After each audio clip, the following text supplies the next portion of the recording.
Assalamualaikum warahmatullahi wabarakatuh.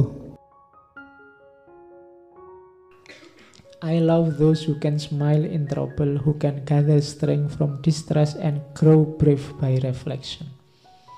Aku cinta orang-orang yang bisa tersenyum dalam kesulitan, yang bisa kuat dalam tekanan, dan yang bisa melahirkan keberanian melalui refleksi, berpikir. Jadi orang-orang yang kesulitan apapun tetap membuat dia tersenyum. Tekanan apapun tidak akan meruntuhkan dia, malah dia lebih kuat. Dan orang-orang yang setelah berpikir kemudian berani bertindak. Jadi and grow brave by reflection. Time stays long enough for those who use it. Orang yang menggunakan waktu, maka waktu akan cukup untuk apapun yang dia inginkan. Kalau ada orang kok selalu bilang, "Pak, waktunya tidak cukup, Pak. Kegiatan saya banyak, Pak, macam-macam." Itu biasanya orang yang justru banyak menyia-nyiakan waktu. Waktu itu cukup untuk membuatmu jadi apapun. Kamu pengen jadi orang sebesar apa, sebesar siapa, bisa. Wong orang lain itu punya waktu yang sama kayak kamu. Cukup. Kenapa kok kamu selalu merasa tidak cukup, kurang waktu? Biasanya banyak waktumu yang untuk hal-hal tidak penting sia-sia.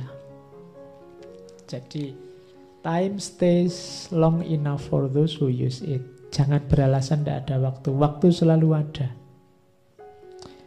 As well spent day bring happy sleep, so life well used bring happy death. Sebagaimana kalau hari yang indah akan membuat tidur yang bahagia, maka hidup yang indah akan membuat kematian yang bahagia. Kalau kamu hari-harimu menyenangkan, tidurmu kan pules, indah. Tapi kalau hari-harimu sumpek, stres, sedih, malam kamu tidak bisa tidur, tidurmu tidak enak. Hidup kita juga begitu. Jangan dikira kalau hidupmu, "Pak, saya hidup di dunia ini kacau, tidak apa-apa, susah, rusak, tidak apa-apa, yang penting di akhirat bahagia." Tidak bisa. Kalau di dunianya rusak dan kacau, ya kemungkinan akhiratnya sama. Analoginya kayak hidup kita ini. Kalau hidup kita dalam sehari enak, tidurnya juga enak. Tapi kalau hidupnya kacau, tidurnya tidak akan enak. Jadi analoginya sederhana. Terus, belajar adalah satu-satunya hal yang tidak membuat pikiran lemah, takut, dan menyesal. Mereka yang dalam perdebatan mengandalkan kualifikasi dirinya, ia berargumen dengan ingatan, bukan dengan pemahaman. Orang yang kalau diskusi, yang ditonjolkan adalah statusnya, bukan argumennya, maka biasanya dia tidak sedang berargumen, tapi sedang apalan. Tidak akan ada gagasan original. Dia akan ngomong berdasarkan statusnya. Jadi tidak ada argumentasi. Siapapun yang menyusun argumen dengan bersandar pada otoritas, tidak menggunakan intelijensinya, dia hanya hafalan. Tidak ada pemahaman. Oke, kalau ini tentang kebenaran. Kalau engkau mendapati dalam pengalamanmu satu fakta yang bertentangan dengan otoritas tertentu yang tertulis, maka engkau harus meninggalkan otoritas dan mendasarkan pandanganmu pada temuanmu sendiri. Ini diantara ciri-ciri orang Renaissance saya jelaskan tadi. Ada kekecewaan-kekecewaan pada agama. Kemudian berpindah ke era modern, kekaguman pada sains. Temukan kebenaranmu sendiri. Jangan terlalu percaya dengan otoritas. Kalau kamu melihat ada binatang yang bisa berkokok, kamu lihat sendiri, maka itu ayam. Meskipun ada dokumen, ada kitab suci, ada apapun yang bilang bahwa itu kambing. Kalau kamu lihat dia berkokok, maka itu ayam. Percayailah temuanmu. Nah, itu maunya Leonardo da Vinci. Ini khas cara berpikir modern. Oke.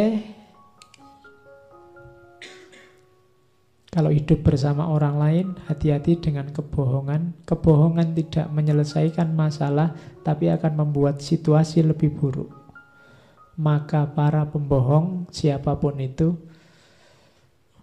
yang merasa tidak usah tersinggung, hati-hatilah. Kalian, begitu kalian bohong, kalian tidak sedang menyelesaikan masalah, tapi sedang nambah masalah. Dalam hal apapun.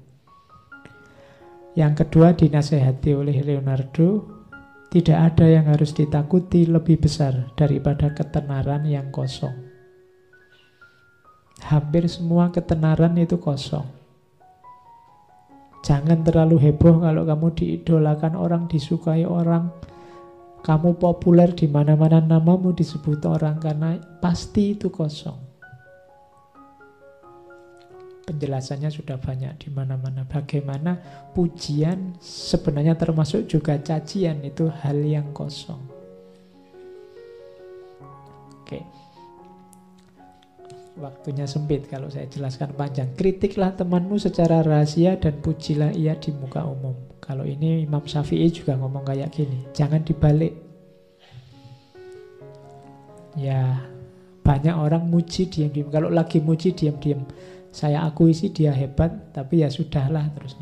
Tapi kalau waktu ngeritik, kamu posting, kamu share, kamu kemana-mana. Kritik temanmu secara rahasia. Dan pujilah dia di muka umum. Ini sebenarnya etika hubungan sosial. Oke, terakhir Leonardo da Vinci. Bolak-balik mau kepleset Leonardo DiCaprio. Ayo. Dia seorang vegetarian. Jadi dia punya prinsip, my body will not be a tomb for other creatures. Perutku, tubuhku tidak akan aku jadikan kuburan dari makhluk hidup lain. Makanya dia vegetarian. Dia punya ancang-ancang akan tiba saatnya ketika manusia seperti aku akan melihat pembunuhan binatang seperti pembunuhan manusia hari ini. Pada saatnya, ini ramalannya Leonardo da Vinci, orang melihat binatang disembelih itu rasanya sama kayak lihat manusia disembelih. Pada saatnya. Saya tidak tahu sekarang sudah saatnya apa belum. Ini prinsipnya teman-teman yang vegetarian. Misinya tidak ingin menjadikan perutnya, tubuhnya jadi kuburan manusia lain. Tapi untuk hal ini banyak perspektif, banyak pandangan. Ya tugasmu selanjutnya untuk menjelajahi ide-ide, gagasan yang menurutmu menarik.